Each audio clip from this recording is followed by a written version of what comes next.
Joining us now is OjyOkpe with stories trending around the world. Hello, Oji. Good morning, Dr. Abati. It's Friday. TGIF, Your favorite day of the week. I thought it was like Friday yesterday. I went out celebrating. I saw that. Legendary. You're becoming more social. Yes. I love taking it. That's time. good. I'm taking care of myself. Good. That's very good. I love it. Good morning. Oji, how are you today? Our favorite Niger wife. Yes. How are you this well, morning? Yourself? It's a morning of celebration, Yes, really. it is. Morning It of is. celebration. And that's how we're going to begin the show today. Good morning to you, viewers. We're going to begin by celebrating our very own Adebayo Awosemo, Deputy Managing Director of Arise TV, on his 70th birthday. President Bola Tinubu has also congratulated Awosemo. Well, in a statement issued by his advisor on information and strategy, Tinubu praised Awosemo's contributions to journalism and public relations, highlighting his decades-long career at NTA, OMPADEC, and Addax Petroleum. Tinubu commended Awosemo's impact on the media and governance and acknowledged his role in shaping narratives at Arise TV. I mean, come on, look. I had to get that picture. Dr. Vati, you're not the only one that can do a photo shoot. I mean, check this man out. Now, I never saw him in a picture like that. Really, Bayo is amazing. His stellar career has really, taken Arise TV to greater heights. He's really a commendable editorial maestro. I don't even know how much word to describe Awosemo, and he's always been there for even the young ones here at Arise TV. Congratulations to Bayo, really, on his 70th. I mean, do you guys want to quickly sing happy birthday for him? Happy birthday to you. Happy birthday to you.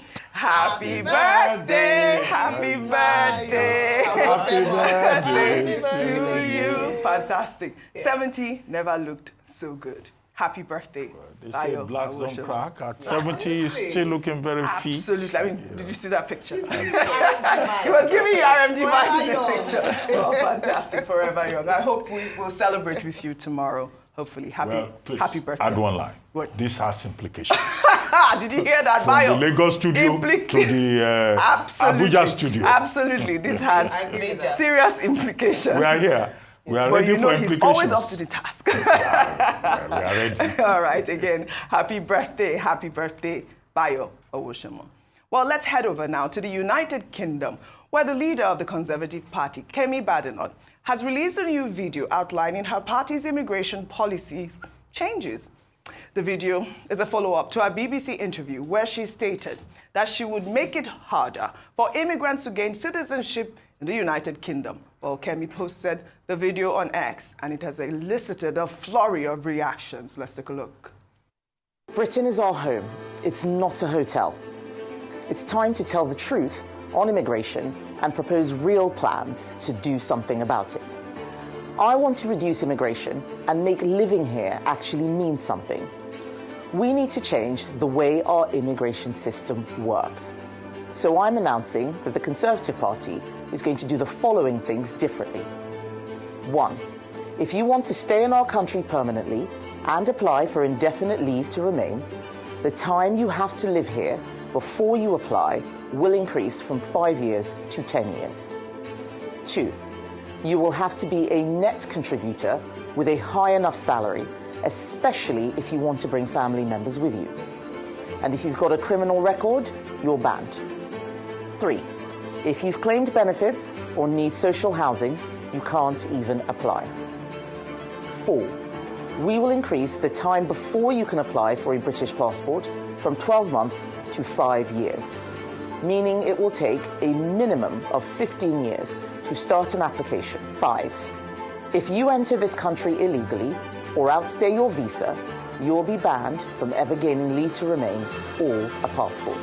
These changes, on top of a strict numerical cap on numbers, will constitute the most robust changes ever made to our immigration system. Lower numbers, secure borders, and an immigration system that finally works for the British people. This is another step in our plan to control our immigration system. If you agree, join us and let's get it done.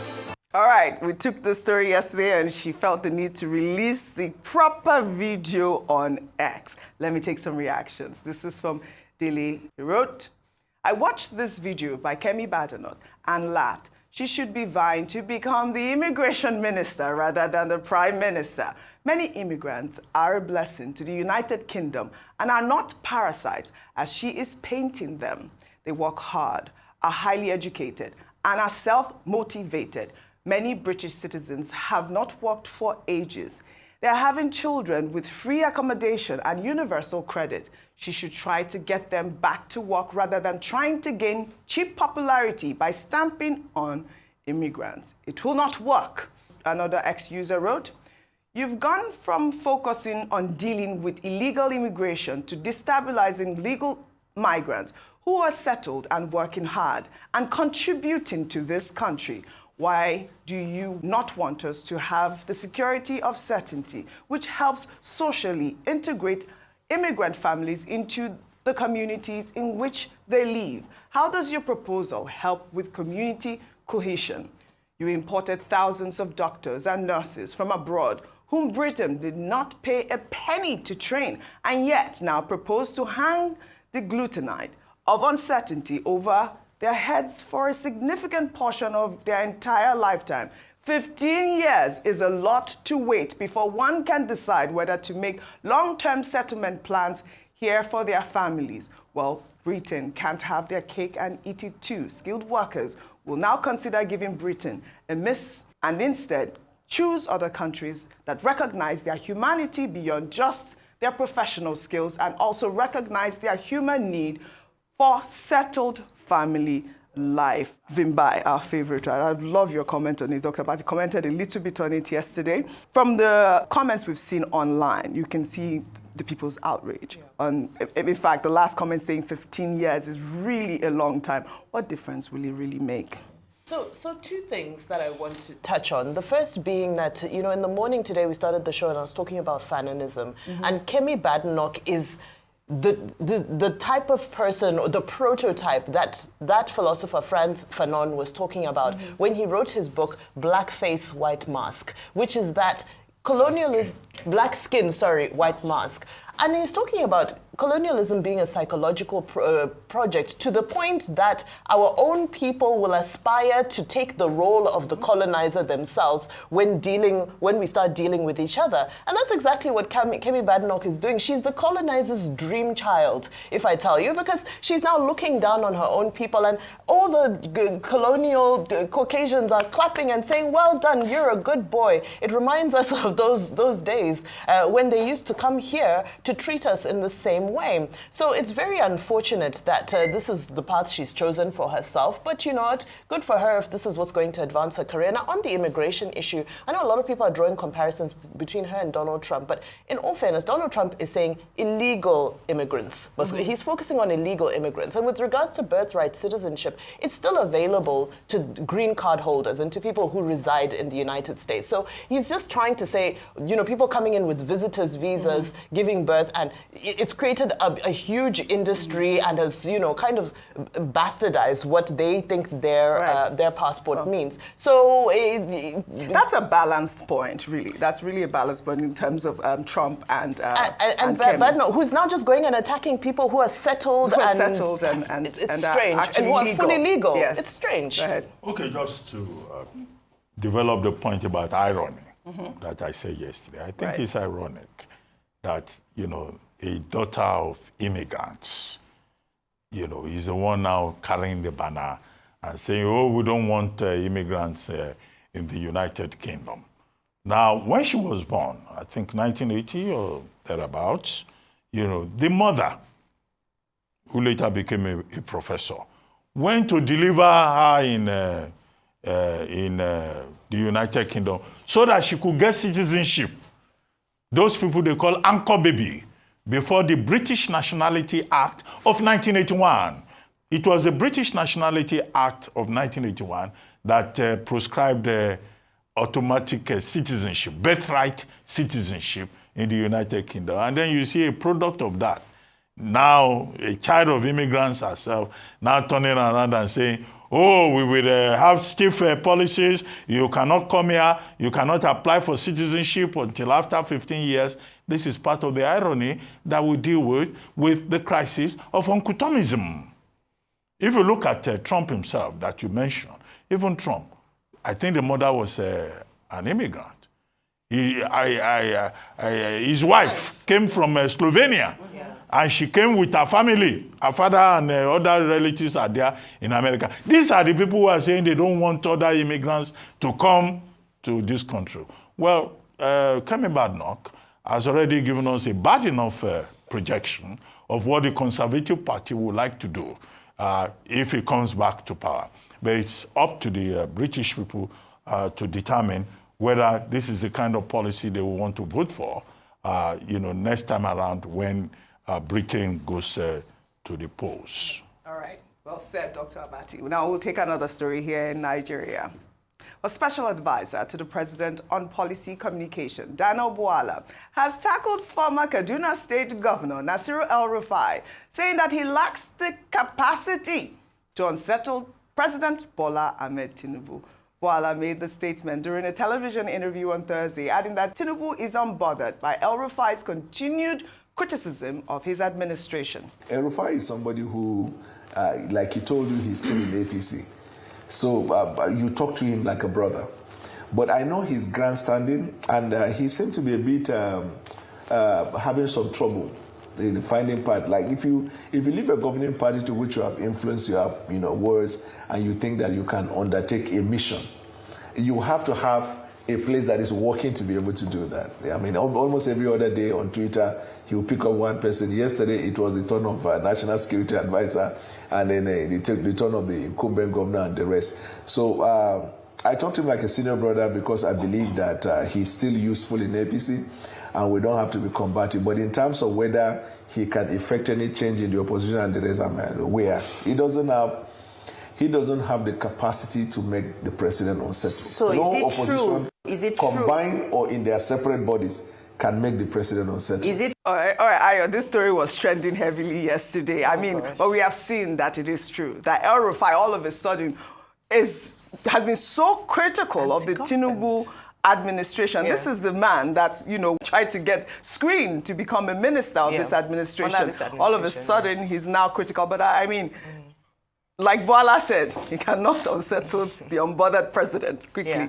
So this is politics playing out in full swing, full mode. Mm-hmm. In fairness to Nasiru El-Rufai, he was one of the few governors, especially during the Naira redesign, that stood solidly behind President Bola Tinubu's ambitions to be president at the time.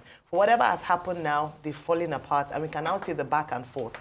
For me, as a bystander and as an onlooker, the advantage here is that people are now able to know the truth and hear some secret things, some things that you would not, easily have heard. And that's why I like when these political heavyweights go against themselves so that we can reveal things about what we don't know about, and then they can throw themselves in the mud and swing. Mm-hmm.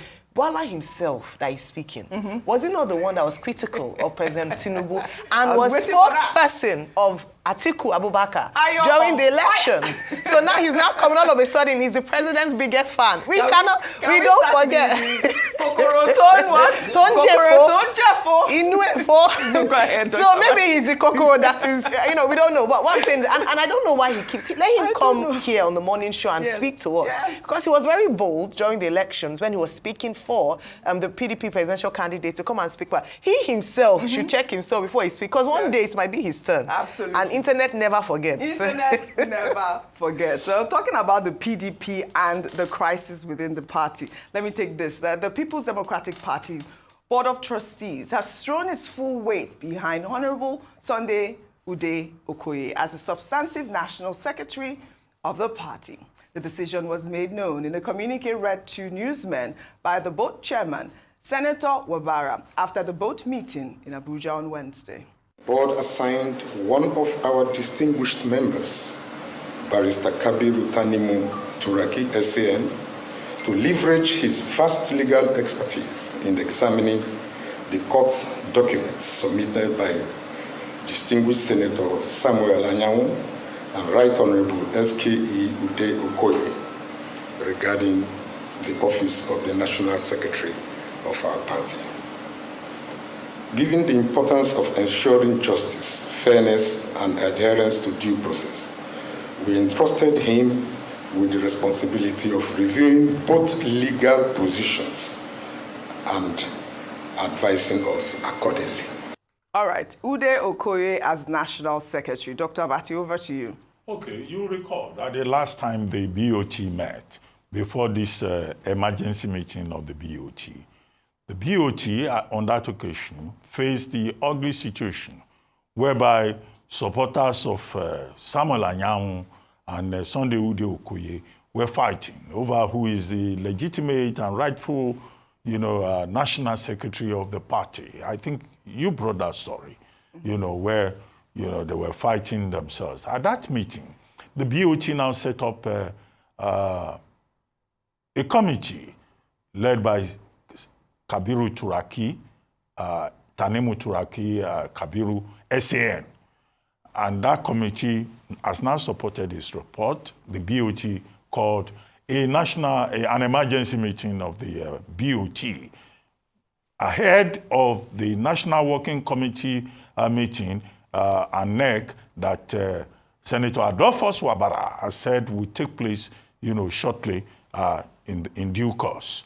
Now, the BOT is the highest policy-making body of the People's Democratic Party. Section 13, Section 32, Sub 5 of the Constitution of the People's Democratic Party, and acting on the advice of the committee, the Turaki Committee, they have now declared that the person that is recognized as National Secretary is Sunday OjyOkpe, who won at the Court of First Instance, Federal High Court of Enugu, and who was also recommended to that position by the Enugu State Southeast Zonal, branch of the PDP as the person to replace Samuel Anyanwu, who in the 2023 election had declared interest in the Imo State governorship election. But Samuel Anyanwu has gone to a Court of Appeal. He has gone to the Supreme Court. He is insisting that until the final determination of the case, he will still be the secretary. However, the highest policy-making, decision-making body of the party has now said, just following the position of the law as it is, that, look, Sunday OjyOkpe is a legitimate person, and you cannot question. Turaki is a senior advocate of Nigeria. What he has done is just to follow the existing position of the law. However, if Anyanwu wins at the Supreme Court, it could be a different situation. All right, well said, Dr. Abati, well said. Well, let's head over now to the United States, where President Donald Trump announced on Thursday the creation of a task force to eradicate anti-Christian bias in government, intensifying a right-wing crackdown since returning to power.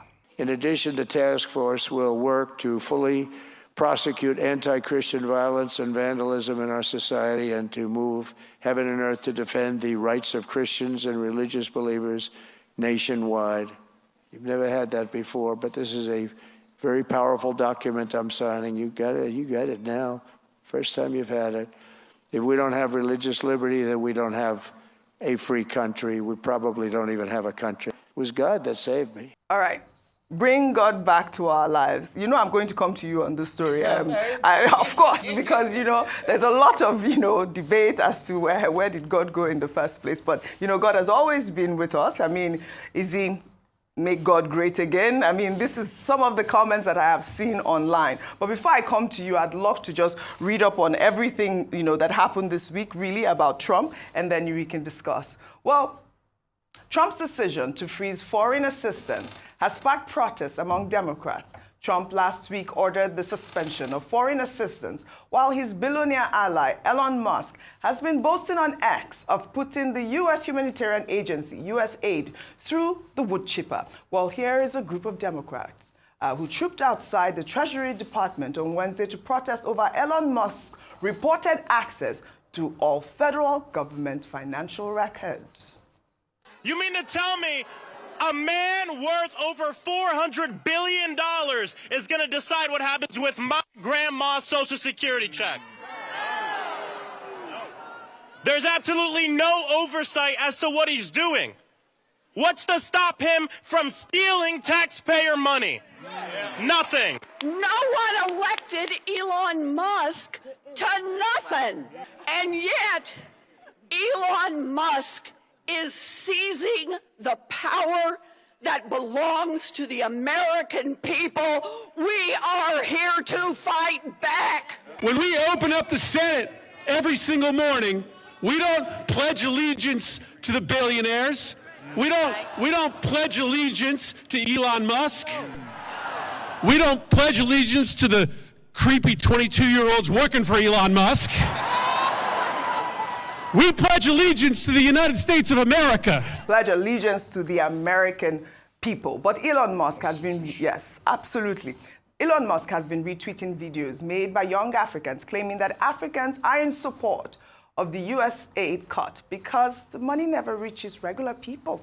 Trump should cut everything completely. He shouldn't even make it 90 whatever days. He should cut it completely. We don't need it. Because let's get something straight.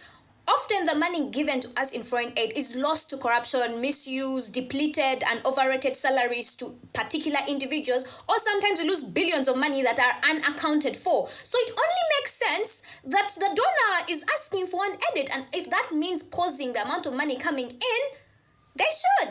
I mean, these young Africans are speaking truth to power, really, though, but this is the conversation here. I mean, if it is for them to pause the funds, but Elon Musk, Trump and his Christian... It's a lot, but yes. Very quickly, let's start with USAID. I was watching an interesting conversation with Senator Andy Kim, who's the senator for New Jersey. He's a Democrat senator. And he was clarifying that USAID is not a charity, it's a foreign policy tool. And he was saying the reason that they're fighting for it so hard is because they need it, because they use it as a vehicle to protect US foreign policy interests. So it was interesting to hear that coming straight out of the horse's mouth of a Democrat politician. Right. And it confirms all of the suspicions that we've been saying, that they're not really, this organization is not really here to help us because they like us. They're furthering various agendas. Right. Very quickly to the Christian, anti-Christian, anti-Christian bias task force, which we spoke about earlier. And, you know, people are saying a lot of the origins of this are around the story of Paula Harlow, who was arrested during the Biden administration because she was protesting at an abortion clinic. Her and a group of about 30 people. She's in her 70s, and they're claiming that she assaulted someone. Meanwhile, she was praying. So there's a lot of controversy around that case. Anyway, she's been pardoned by Donald Trump, but Donald Trump is saying, have we gotten to a point where people are now getting arrested and persecuted and bullied because they've chosen to pray and to be pro-life at an abortion clinic? Oh, well, all right. You always bring a balance to Trump's story. I mean, I'm sure that we'll have more to come next week. I mean, Trump really has been... He's a gift that doesn't stop giving. He's a gift that doesn't stop giving. I like that. Thank you for wrapping that up. Well, let's take our next story now under entertainment.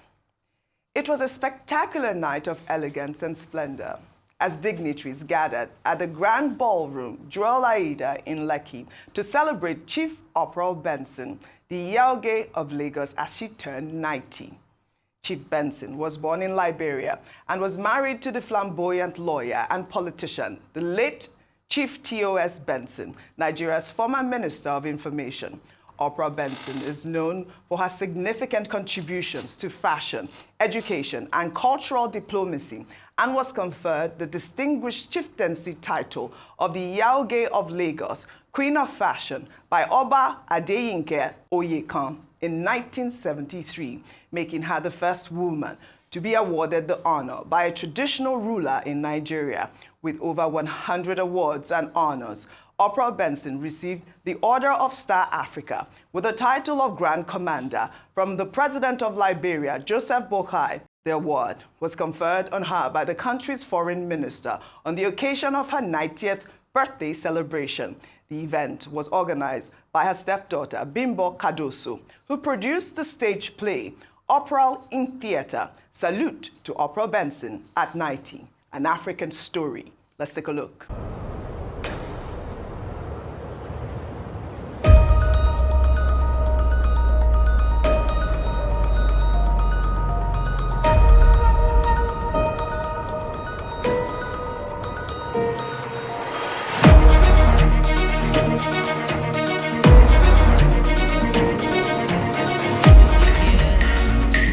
If you marry taxi driver, I don't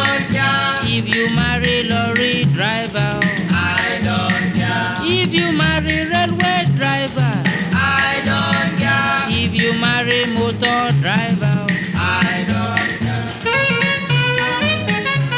It's a reality play on stage.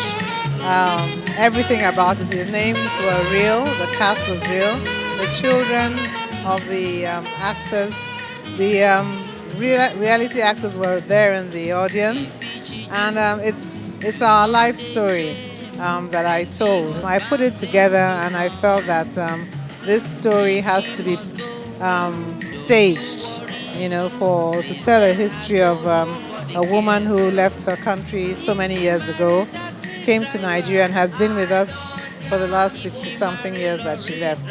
So that this story will continue to be told through the arts and through theater forever, just to write her memory, you know, on stage forever.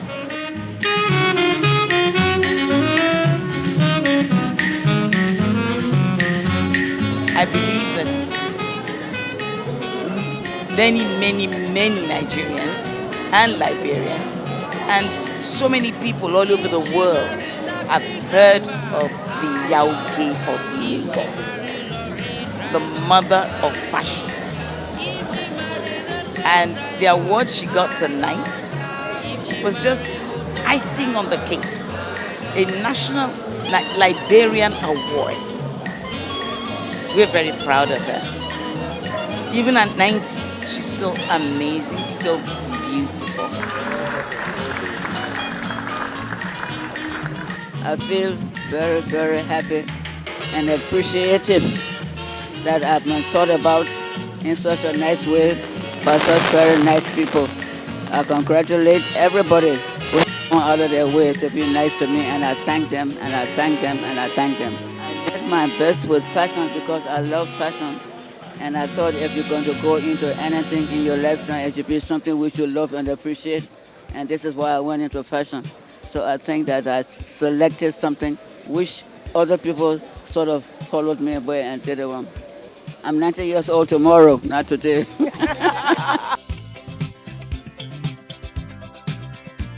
Dear Mama, Chief Dr. Opral Benson, on your 90th birthday, we thank God for your life, that you have come through the years, and that you have stayed in Nigeria with us. I toast to you tonight, through not a birthday cake, not by raising my glass, but through what I call a salute to a woman of substance, a Pan-Africanist who has traveled the world, traveled Africa, contributed her piece, and probably still has a lot more to do. May God give you good health and keep you in the years that are to come, and give us the strength and fortitude to look after you lovingly as we always have. On the count of three, we'll all say happy 90th birthday. 1, 2, 3. Happy 90th birthday! Happy 90th birthday! Happy birthday to you. Happy birthday, happy birthday. Happy birthday to you.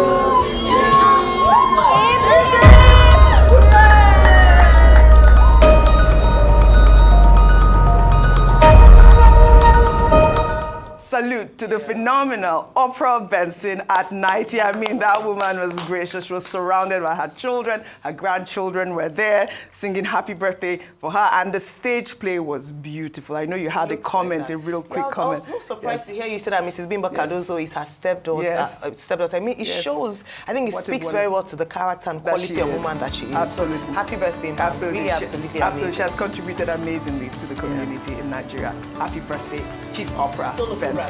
I'd like to thank you all for your great analysis, as always, on What's Trending. You guys have a great weekend. Well, that's all I have for you guys on What's Trending today. I'll see you all next week.